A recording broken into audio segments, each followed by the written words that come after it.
আজ আমাদের এখানে রথযাত্রা আর আবহাওয়াও দেখুন কিন্তু সেগুড়ে বালি। রাত্রি থেকেই ঝমঝম করে বৃষ্টি হয়ে চলেছে। বৃষ্টি হয়েছে বলে বাইরের গাছগুলোতে কত হলুদ রঙের ফুল ফুটেছে। আর জানেন তো, ট্রেনে করে আমরা এখানে প্রথমবার এলাম। বাহ, এই গোলাপ ফুলগুলো দেখুন, কি সুন্দর কালার। ওই দেখুন, জগন্নাথ দেবের রথের চূড়ো দেখতে পেয়েছি। ওনাকে দেখে মনে হচ্ছিল ইন্ডিয়ান সাবকন্টিনেন্টেরই হবে। প্রথমে যায় দাদা বলরাম দেবের রথ। এখানে ইস্কনের মন্দিরের ভেতরে এসেছি। ভোগ প্রসাদ হিসাবে ওনারা আমাদেরকে দিয়েছেন। You to repeat it if you don't mind. I'll move over on this.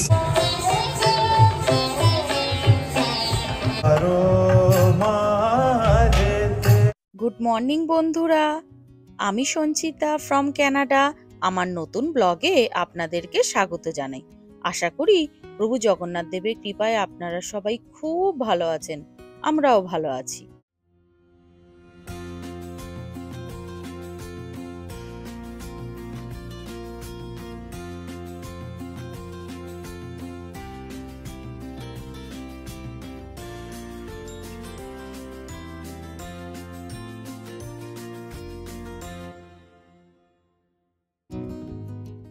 আজ আমাদের এখানে রথযাত্রা আর আবহাওয়াও দেখুন না, একদম সেই রকম। আমাদের ওখানে যেমন রথের দিন সকাল থেকে বৃষ্টি হয়, এখানেও আজ সেই রকমই হচ্ছে। গতকাল রাত থেকেই বৃষ্টি হচ্ছে। চলুন দেখি এবারে রথযাত্রা কেমন হয়।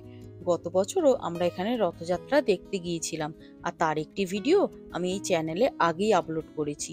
আপনারা যদি ভিডিওটি দেখতে চান, ডেসক্রিপশন বক্সে আমি লিংক দিয়ে দিচ্ছি, চাইলে গিয়ে দেখে নিতে পারেন।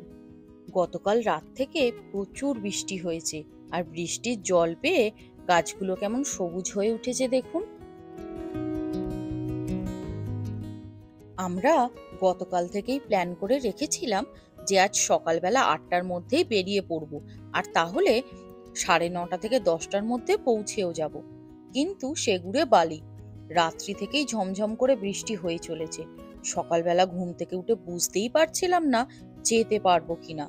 যাই হোক, অবশেষে বৃষ্টি থামতে থামতে 10টা বেজে গেছে। এখন বাজে প্রায় 10:30, আর আমরা বেরিয়ে পড়েছি। চলেছি জগন্নাথ দেবের দর্শনে। পুরীর রথযাত্রা তো জগৎ বিখ্যাত, আমরা সকলেই জানি। পুরী আমরা প্রায় 8-9 বার গিয়েছি। আগের বছরও যখন আমরা ইন্ডিয়ায় বেড়াতে গিয়েছিলাম, তখনও আমরা পুরী গিয়েছিলাম। কিন্তু জানেন, রথযাত্রার সময় কখনো পুরী যাওয়া হয়ে ওঠেনি। খুব ইচ্ছা আছে একবার যাওয়ার। জগন্নাথ দেবকে মনে মনে জানাই। কথায় আছে, তিনি না ডাকলে যাওয়া হয় না। রথের সময় একবার যদি যেতে পারি, রথের দড়ি যদি একবার স্পর্শ করতে পারি, তাহলে তো জীবন সার্থক। আর তার থেকে আরো বেশি কিছু পাওনা আছে বলে আমার মনে হয় না। বাইরে এত জোরে জোরে হাওয়া দিচ্ছে যে জ্যাকেটের টুপিটাকে হাতে করে ধরে রাখতে হয়েছে, না হলে বারবার খুলে যাচ্ছে। আর কে বলবে বলুন, এই দুদিন আগেও গরমে আমরা নাজেহাল হয়ে পড়েছিলাম। কানাডার ওয়েদার সময় সময় পরিবর্তন হয়। এই তো কয়েকদিন আগে টেম্পারেচার 34 ডিগ্রিতে উঠে গিয়েছিল, আর আজকে মাত্র 6 ডিগ্রি। ভাবুন শুধু একবার। আপনাদের সঙ্গে কথা বলতে বলতে আমরা বাসে উঠে পড়েছি। চলুন এই বছর 2024 সালে রথযাত্রা কেমন হয় আমরা দেখি। আজ আমরা যেখানে রথযাত্রা দেখতে যাচ্ছি, আমাদের বাড়ি থেকে বেশ অনেকটাই দূর। আমাদেরকে 2টো বাস আর 2টো ট্রেনে চাপতে হবে। আমরা ওই বাসটা থেকে নেমে এই ট্রেনটাতে উঠেছি। এখানে জানেন তো, প্রথমে আমরা এই ব্লু লাইনের ট্রেনটায় যাব, তারপর এখান থেকে নেমে গ্রিন লাইনের ট্রেনটা ধরবো। আর দেখুন না, বৃষ্টি হয়েছে বলে বাইরের গাছগুলোতে কত হলুদ রঙের ফুল ফুটেছে। কি অপূর্ব সুন্দর লাগছে। রেল লাইনের ধার বরাবর মনে হচ্ছে কেউ যেন গাছগুলোকে সারি দিয়ে সাজিয়ে রেখেছে। ট্রেনের জানালা দিয়ে বাইরেটাকে দেখতে অসাধারণ লাগছে। এমনি সময় রৌদ্রোজ্জ্বল দিনে বাইরেটা দেখতে খুবই ভালো লাগে, কিন্তু বৃষ্টির জল পেয়ে গাছগুলো যেন আরো সবুজ হয়ে উঠেছে, আরো সুন্দর দেখতে লাগছে।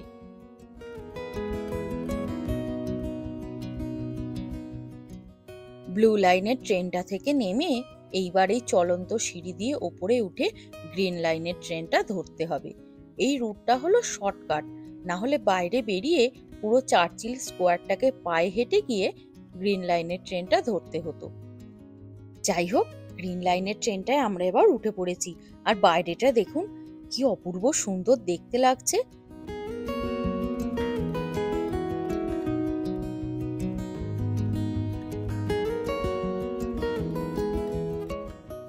এই দিকের ট্রেনটায় সচরাচর খুব একটা আমাদের চাপা হয় না। ডাউন টাউন থেকে মিলউডসের দিকে যেতে গেলে এই ট্রেনটায় যাওয়া যায়। আজকে আমরা ঠিক করলাম দেরি যখন হয়েইছে একটু ঘুরে ঘুরে যাব। এর আগে আমরা যখন মাটাট কনজারভেটরি বেড়াতে গিয়েছিলাম তখন এই গ্রিন লাইনের ট্রেনটায় আমরা প্রথম চেপেছিলাম। আচ্ছা জানেন তো, এই মাটাট কনজারভেটরি একটা বোটানিক্যাল গার্ডেন, খুব সুন্দর। ওখানে 3 রকমের জলবায়ু অঞ্চলকে কৃত্রিমভাবে তৈরি করে সেই জলবায়ু অঞ্চলে যে সমস্ত গাছপালা পাওয়া যায় সেই গাছপালাগুলোকে সংরক্ষণ করা আছে।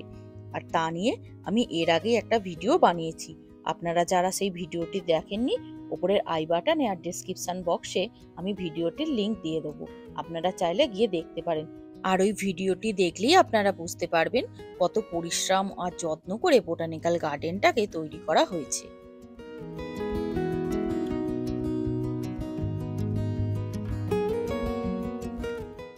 এর আগে আমরা যতবার মিলউডসে এসেছি বাসে করেই এসেছি। প্রথমে আমরা বাড়ির সামনে থেকে একটা বাস ধরে চলে আসতাম নর্থ গেটে। আর নর্থ গেট সম্বন্ধে তো আপনাদের অনেক ভিডিওতে বলেছি, ওটা একটা বাস টার্মিনাল। আর আমাদের বাড়ির খুব কাছেই ওই বাস টার্মিনালটা। তারপর নর্থ গেট থেকে আমরা আরেকটা বাসে করে চলে আসতাম ডাউন টাউনে। এরপর ডাউন টাউন থেকে অন্য একটা বাসে চেপে আমরা আসতাম এই মিলউডসে।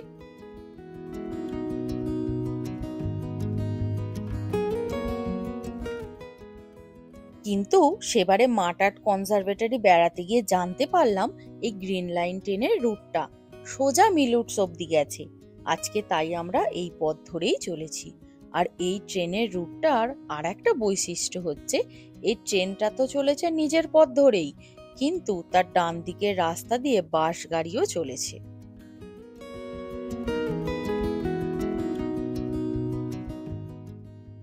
আপনাদের সাথে কথা বলতে বলতে আমরা এই মিলউড স্টেশনে পৌঁছে গেছি। আর জানেন তো, ট্রেনে করে আমরা এখানে প্রথমবার এলাম। এর আগে কখনো এখানে আসা হয়নি ট্রেনে করে। আর দেখুন না, এই স্টেশন চত্বরটা খুব সুন্দর পরিপাটি করে সাজানো, কোথাও একটা ময়লার টুকরো পর্যন্ত পড়ে নেই। আর এই মিলউডসেই ইন্ডিয়ান অনেক গ্রসারির দোকান, ইন্ডিয়ান জামা কাপড়ের দোকান, ইন্ডিয়ান রেস্টুরেন্ট এবং অনেক ইন্ডিয়ান মিষ্টির দোকানও রয়েছে। আর সেই জন্যই বেশিরভাগ ইন্ডিয়ানরা এডমন্টন শহরে এই দিকটাতেই বসবাস করেন।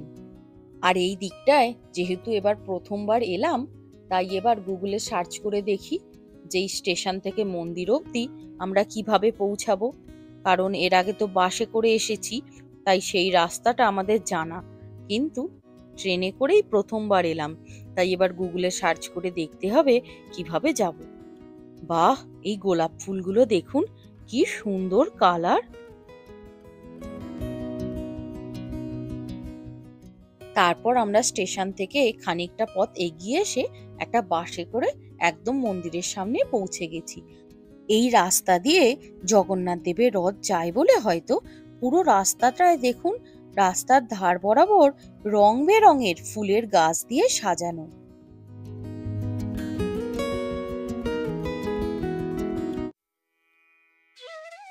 ওই দেখুন, জগন্নাথ দেবের রথের চূড়ো দেখতে পেয়েছি।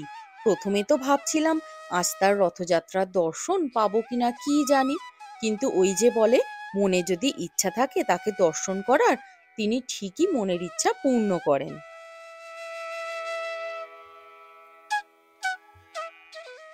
তিনি আজ রথে চেপে আমাদের দর্শন দিয়েছেন।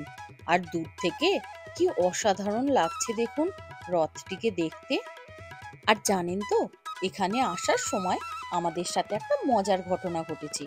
একজন ভদ্রমহিলা আমরা যখন বাস থেকে নেমে এদিকে আসছিলাম, আমাদেরকে ডেকে ইংরাজিতে জিজ্ঞাসা করলেন, এই মন্দিরটা কোন দিকে বলতে পারবেন? আমি তখন বললাম, আমরাও আজকে সেখানেই চলেছি, আমাদের সাথে আসুন। ওনাকে দেখে মনে হচ্ছিল ইন্ডিয়ান সাবকন্টিনেন্টেরই হবে, কিন্তু ঠিক বুঝতে পারছিলাম না। তারপর আমি আর সোহমের বাবা গল্প করতে করতে এগিয়ে যাচ্ছিলাম, আর উনিও আমাদের পিছনে আসছিলেন। তারপর কিছুক্ষণ বাদে ওই ভদ্রমহিলা হঠাৎ করে আমাদের জিজ্ঞাসা করলেন, আপনারা কি কলকাতা থেকে? আমি তো শুনে অবাক হয়ে গেছি। ও বাঙালি! এতক্ষণ জানলে তো অনেক কথা বলতাম। আমি তো এতক্ষণ ভাবছিলাম আমি আর সোহমের বাবা যে এত গল্প করতে করতে হাঁটছি, উনি হয়তো কিছুই বুঝতে পারছেন না। আর এই ঘোড়া দুটিকে দেখুন কেমন চুপটি করে দাঁড়িয়ে আছে।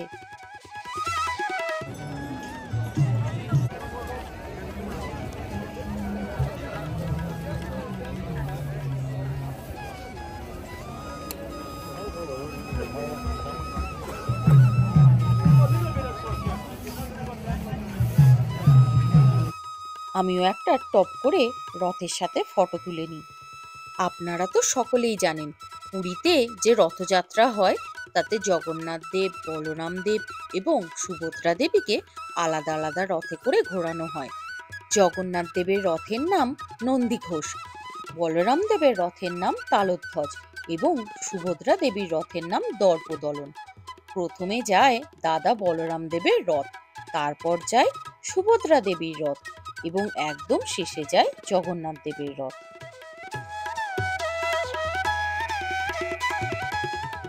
কিন্তু এখানে তিনজনকেই একটাই রথে প্রতিষ্ঠিত করে নগর পরিক্রমা করানো হয়। এখানে দেখুন, রথের চূড়োটাকে ধীরে ধীরে নিচের দিকে নামিয়ে আনা হচ্ছে, যাতে করে ইলেকট্রিকের তারে আটকে না যায়। কি সুন্দর ব্যবস্থা বলুন।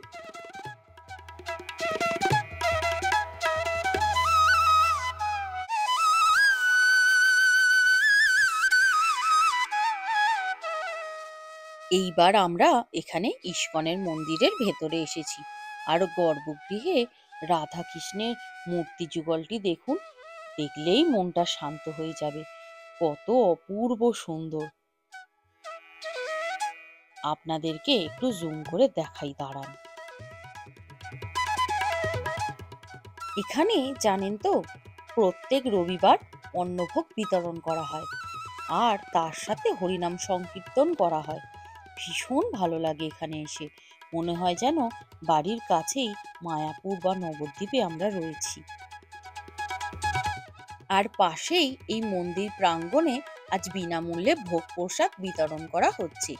এই যে পরপর ক্যাম্পগুলো রয়েছে দেখছেন, প্রত্যেক ক্যাম্পেই আলাদা আলাদা করে প্রসাদ বিতরণ করা হচ্ছে। কোথাও লস্যি, কোথায় মেদু বড়া, আবার কোথাও শরবত বিতরণ করা হচ্ছে। আপনারা গিয়ে দাঁড়ালেই স্বেচ্ছাসেবক যারা আছেন সাথে সাথেই আপনাদের হাতে প্রসাদ তুলে দেবেন। কানাডার মতো দেশে, যেখানে সমস্ত কিছুর দামই আকাশ ছোঁয়া, সেখানে বিনামূল্যে ভোগ প্রসাদ পাওয়া সত্যিই বিশাল বড় ব্যাপার। এই যে আমরা ভোগ প্রসাদ নিয়ে চলে এসেছি।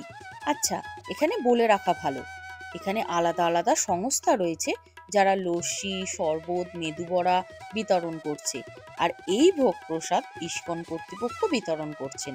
চলুন আপনাদেরকেও দেখাই। ভোগ প্রসাদ হিসাবে ওনারা আমাদেরকে দিয়েছেন 2 পিস কচুরি, একটুখানি আলু, পনির আর মটরশুঁটি দিয়ে তরকারি, একটা পান্তুয়া আর একটুখানি বাসন্তী পোলাও। আমাদের খাওয়া হয়ে গেছে, চলুন আমরা এবার এই মন্দির প্রাঙ্গণটা একটু ঘুরে দেখি। কত লোকজন এসেছে দেখুন। অনেকে জানেন তো বাংলায় কথা বলছে, অনেকে হিন্দিতে কথা বলছে, আর চারপাশে সবাই ভারতীয়। মনেই হচ্ছে না যে আমরা কানাডায় আছি।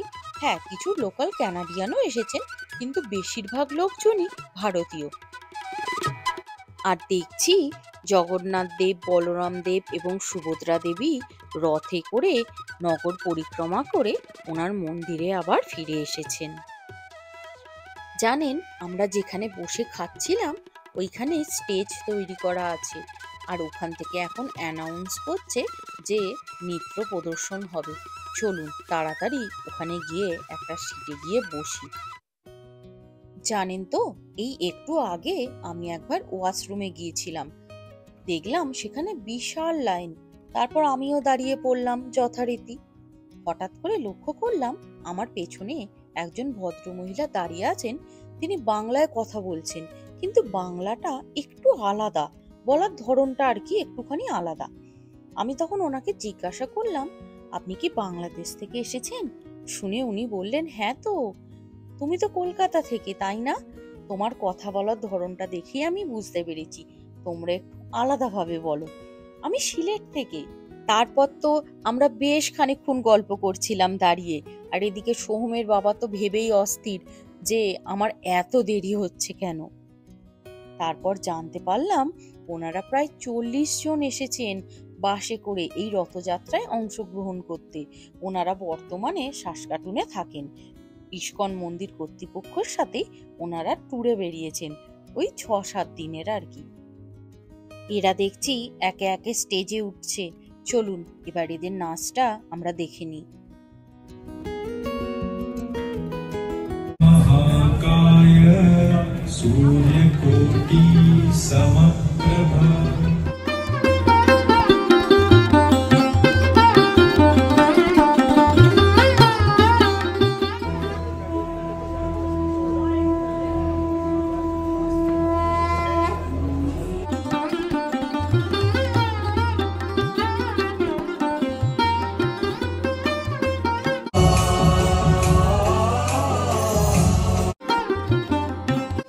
এই গানের তালে তালে নাচটা দেখে মনের ভিতরটা এত শিহরিত হয়ে উঠছে, আপনাদেরকে আমি ভাষার মাধ্যমে বলে বোঝাতে পারবো না।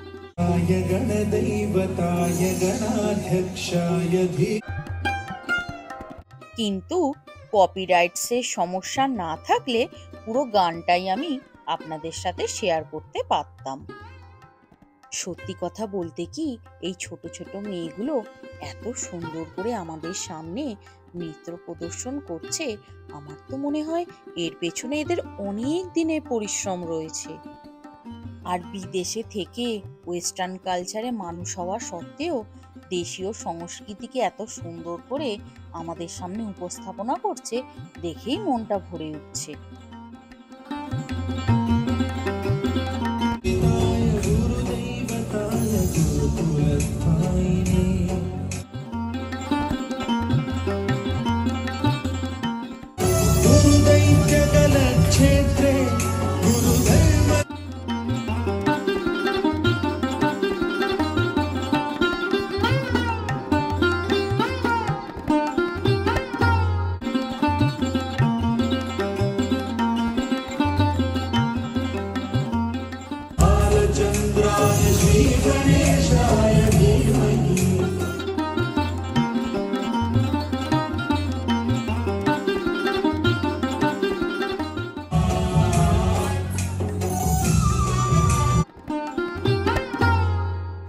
And we have Usha Kalaniketan students here, and Usha Gupta Mataji is here itself. So give her a huge round of applause, everyone. I know a lot of exceptional Sanskrit scholar, the way he recites everything. So he's a temple president, and I have a special guest of honor whom I'm going to invite on stage. I'd like to say, my name is Balakrishna Das, and my humble obeisances to all of you. The way his plays are done, so we would love to have Balakrishna Prabhu welcome his own Les Bhakti Marks for him to do that. So thank you so much, Maharaj, for being with us here. And you know, every time I talk about him, people are saying, oh my God, he has walked so much and he's been doing all these things. By the way, you know, there's a documentary as well, which is on him, and all his tales of the trails are recorded. Now we know we are not these bodies. That's what the Shastra says. And we believe it firmly. I am not this body. I'm the spirit. So I would like to, if you don't know the term yet in Sanskrit, I'd like you to repeat it if you don't mind. I'll move over on this side of the pole. Okay? So when we say Brahmasmi, Aham Brahmasmi, I am spirit. আরো একটা দল উঠেছে মঞ্চে নাচবে বলে। এরাও কিন্তু ভারী সুন্দর নাচছে বলুন।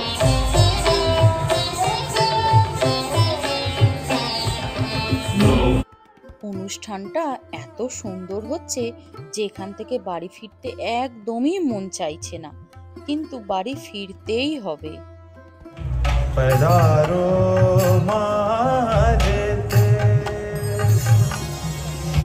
এখন বাজে বিকাল 4টে।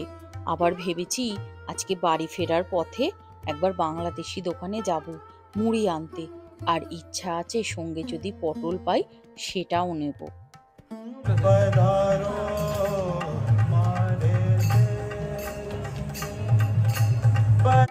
আর জানেন তো এখানে কানাডায় আমরা মুড়ি কোথায় পাই বা ধরুন বাংলাদেশি দোকানে কি কি পাওয়া যায় সেই সমস্ত নিয়ে আমি এর আগে ভিডিও বানিয়েছি, আর ডেসক্রিপশন বক্সে সেই ভিডিওর লিংক আমি দিয়ে দেবো, আপনারা চাইলে ভিডিওটি দেখে নিতে পারেন।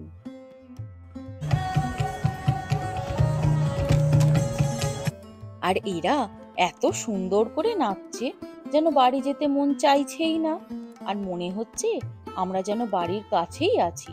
আর সত্যি কথা বলতে কি, কানাডায় আসার পর থেকে এই রকম কোনো অনুষ্ঠান আমরা প্রথমবার দেখলাম।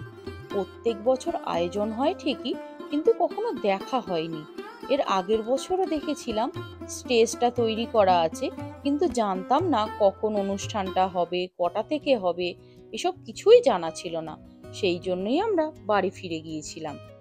আমরা ওখান থেকে বেরিয়ে এসেছি, চলুন এবার মুড়ি আনতে যাই। সকালবেলা থেকে ওয়েদারটা ভীষণ খারাপ ছিল, ঝোড়ো হাওয়া বইছিল, টেম্পারেচারও ছিল 6 থেকে 7 ডিগ্রির মতন, আকাশ অন্ধকার হয়েছিল। কিন্তু এখন সূর্যি মামা দর্শন দিয়েছেন, তাই বেশ গরম হচ্ছে, জ্যাকেট খুলে ফেলতে হয়েছে। আর চলুন ভিডিওটাও আজ এখানেই শেষ করি। আর ভিডিওটা যদি আপনাদের ভালো লেগে থাকে তাহলে লাইক, শেয়ার ও সাবস্ক্রাইব বা ফলো করতে ভুলবেন না। আর সাবস্ক্রাইব করে বেল নোটিফিকেশনটা অলে সিলেক্ট করে দেবেন, তাহলে যখনই আমি নতুন কোনো ভিডিও দেবো তার নোটিফিকেশন সবার আগে আপনাদের কাছে পৌঁছে যাবে। আজ তবে আসি, দেখা হবে পরের অন্য একটি নতুন ভিডিওতে খুব তাড়াতাড়ি। সবাই খুব খুব ভালো থাকবেন।